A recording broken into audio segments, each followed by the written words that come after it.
അതായത് ബംഗാളിൽ രജിസ്റ്റർ ചെയ്ത് ത്രിപുരയിൽ പ്രവർത്തിക്കുന്ന പാർട്ടിയാണ്. ആ പാർട്ടിയുടെ പേര് NCPI എന്നാണ്.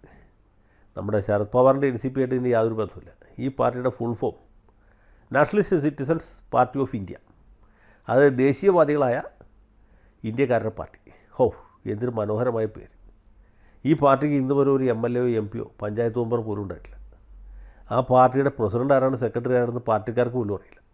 അങ്ങനെ ഏതാണ്ട് ഡീഫാക്റ്റായിട്ട് കിടന്നിരുന്ന ഒരു പാർട്ടിയാണ് നമ്മുടെ SRP NDP, അല്ലെങ്കിൽ V ദിനകരൻ്റെ DLP എന്നൊക്കെ പറഞ്ഞ പോലെ.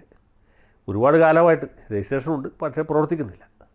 അതിന് പ്രസിഡൻ്റ് ഇല്ല, സെക്രട്ടറി ഇല്ല, ഓഫീസില്ല, കൊടിയില്ല, ചിഹ്നമില്ല, ഒന്നുമില്ല. അങ്ങനത്തെ ഒരു പാർട്ടി കണ്ടെത്തിയിട്ട് കാകോലി ഘോഷും നമ്മുടെ സുദീപ് ബന്ദോപാധ്യായും സായോനി ഘോഷും ഇർഫാൻ പത്താനും എല്ലാം കൂടി ആ പാർട്ടിയിൽ പോയി ലയിക്കുകയാണ്. അങ്ങനെ വെറുതെ ഇരുന്ന പാർട്ടിക്ക് ഒരു സുപ്രഭാതത്തിൽ 20 അല്ലെങ്കിൽ 21 ലോക്സഭാംഗങ്ങളുണ്ടാകും.